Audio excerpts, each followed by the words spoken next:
During the summer, I decided to take my kids and two of my daughter's friends to a Renaissance fair for a fun day out. As we were leaving the fairgrounds, I noticed something that made me pause. The girls, aged 15 and 16, were walking slightly ahead of us when I noticed a man approaching them, seemingly asking to take their pictures. At first, I assumed he must be an official fair photographer, capturing images to be sold later. As I caught up to the group, I realized something didn't quite add up. The man didn't have an employee shirt or any visible indication of his affiliation with the fair. It raised some concerns within me. Without causing a scene, I intervened and prevented him from taking the picture. I politely asked why he wanted to photograph my girls. His response took me by surprise as he replied with a touch of defensiveness. "Well, first of all, they said I could," and he turned away dismissively. That was the wrong move. I promptly stepped in front of him, determined to protect the girls' privacy. Firmly, I stated, "Absolutely not. You are not taking pictures of them." The girls looked puzzled, unsure of what was happening, while the man attempted to signal them to step aside. In order to make it clear that his behavior was unacceptable, I raised my voice slightly and exclaimed, "You are not photographing my girls."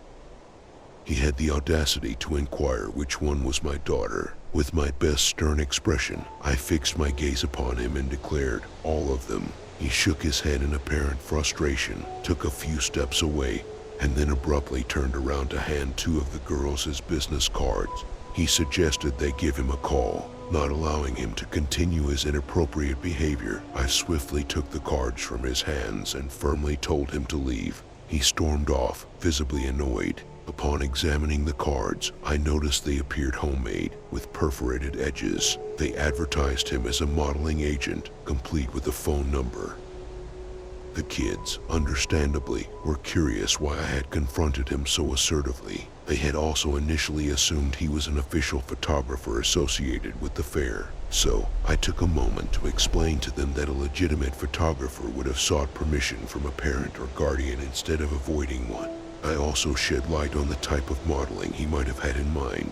As they absorbed the information, a sense of realization and discomfort washed over them. They were completely creeped out by the man's audacity and inappropriate actions. It's truly astonishing how some people can behave so brazenly.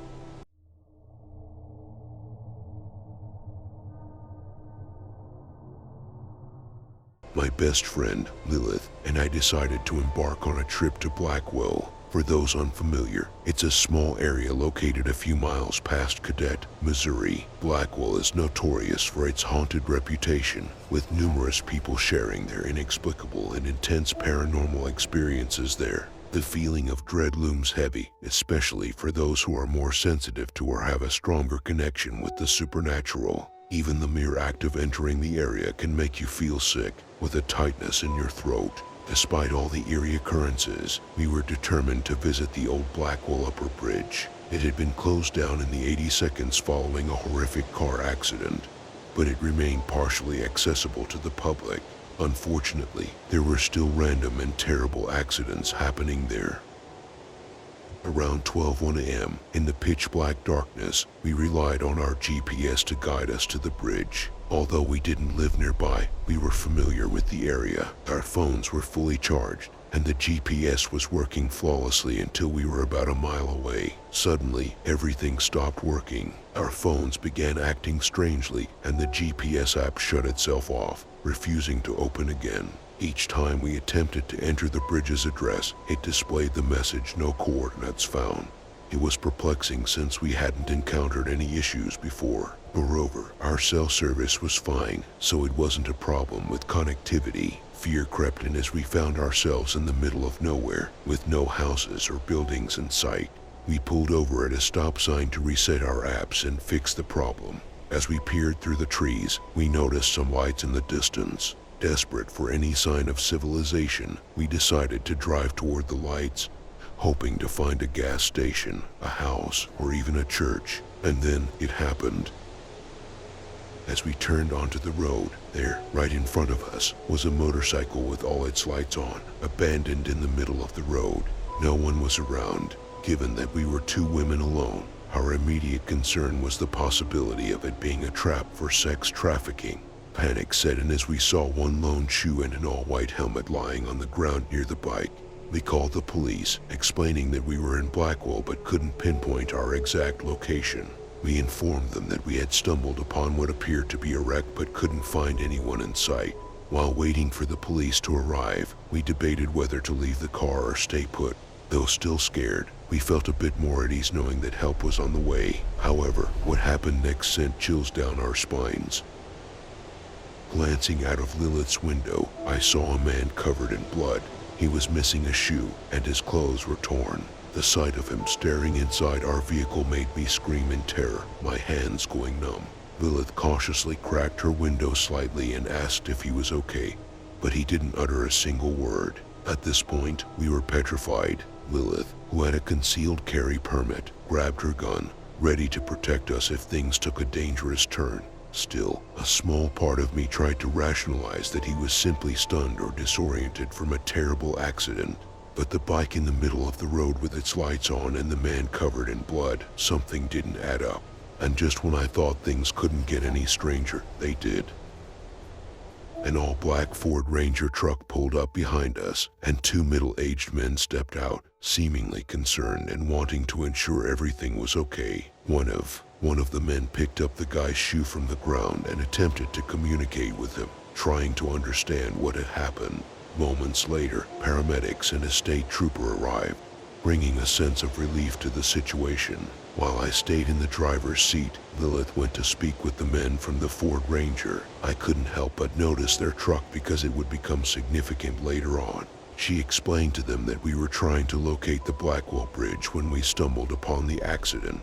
Surprisingly, the man from Blackwell claimed to have grown up there his entire life but had no knowledge of the bridge we were referring to. It struck me as suspicious since most locals were familiar with the Blackwell area, and even my own parents had visited that bridge. I relayed this information to the state trooper, mentioning our strange encounter with the injured man and expressing my concerns.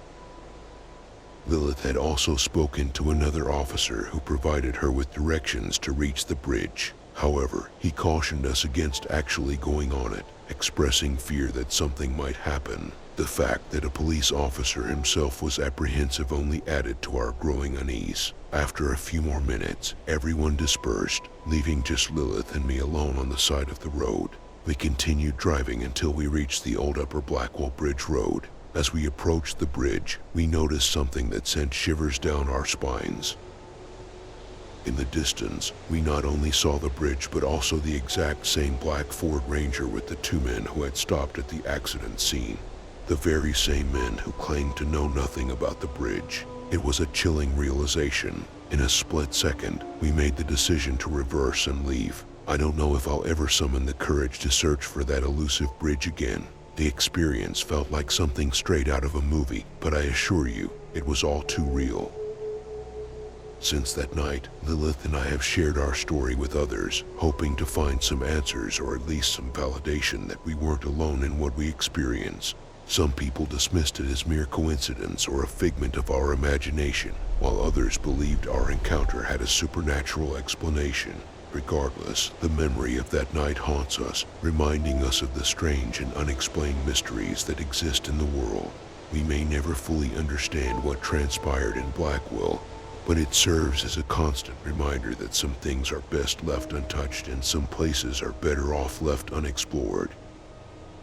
So, that's the story, the strange and unsettling tale of our journey to Blackwell. It may sound far-fetched, but every word of it is true, and even now, as I recount the events, a chill runs down my spine, reminding me that there are forces at play beyond our comprehension, lurking in the shadows, waiting for the curious and the brave to venture too close.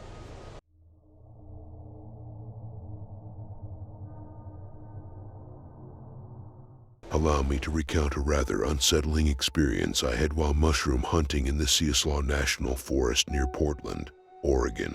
Back in 2013, I was invited by a group of friends, and we were quite familiar with the coastal forests in the area. However, this time, we ventured further into the forest, following the suggestion of our knowledgeable forager who had explored old logging roads before. We drove down a narrow dirt road until we reached its end, which overlooked a deep ravine.